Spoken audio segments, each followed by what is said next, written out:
Uh, During a morning worship service on Palm Sunday in 1994, a tornado struck the Goshen United Methodist Church in Pinemont, Alabama. It happened during a theatrical performance of the carrying of the cross. The electricity failed first, and the congregation tried to get along, not knowing what was happening, but the sound system kept flashing in and out. And then a window shattered from the outside in, and people screamed, and they were scared. And then the building basically just exploded.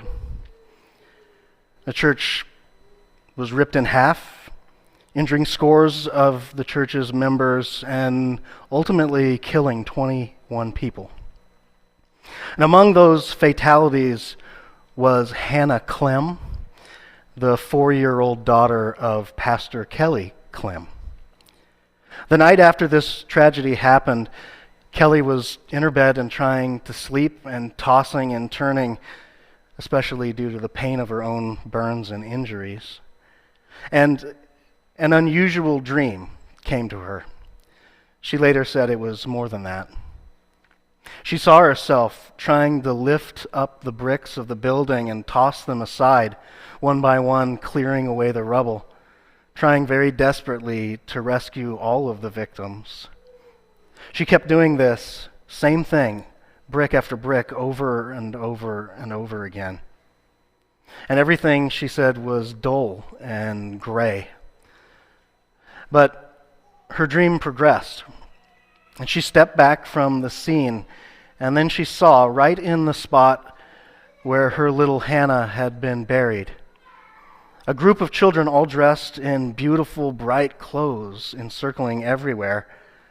She said that they seemed oblivious to any of the onlookers that might be there, and they were just playing games and skipping and laughing and talking to each other.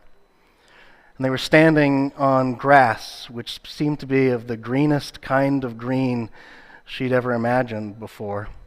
She said it was like seeing a brand new color for the first time. When Kelly awoke at peace, something had settled over her, a calm. And it strengthened her, at least for the next upcoming days and for the funerals that were ahead.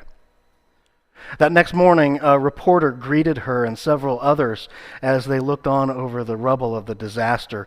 And one reporter asked Pastor Kelly if the disaster had shattered her faith. And no, she said, I'm shattered, but not my faith. It hasn't shattered my faith at all. In fact, I'm holding on to my God because my God is the only thing truly holding on to me right now. All of the people of Goshen are holding on to each other as best they can, along with this hope that this Easter weekend brings. If not for my faith, then I wouldn't have anything left. Being a person of religious faith or being a Christian does not mean that things are always going to go your way. And it's easy sometimes, far too easy, to say things like, "Why me?" when things get a little bad. It's natural, and pain, guess what? It hurts. And it's natural to ask, what did I do to deserve all of this? It's easy to think of ourselves as being innocent victims somehow, separated from every other thing that we've ever done. But if only good things happen to good people, then just what does that say about Jesus? Was he guilty of some horrific sin we've just not heard of? Is that why he got to suffer so horribly? No. The idea that only good things happen to good people got put to death on a cross 2,000 years ago, and no one should ever think or say it again. Pain, real pain, suffering, harm. It comes to all of us because our world is corrupted by sin, and we live on this planet. At the same time, the resurrection reminds us that there is a victory over death. And in fact, a victory over absolutely everything that could ever ail us. And yet there is no Easter morning, no sunrise service without that Good Friday and that cross first. There is no salvation without something needing to be saved from.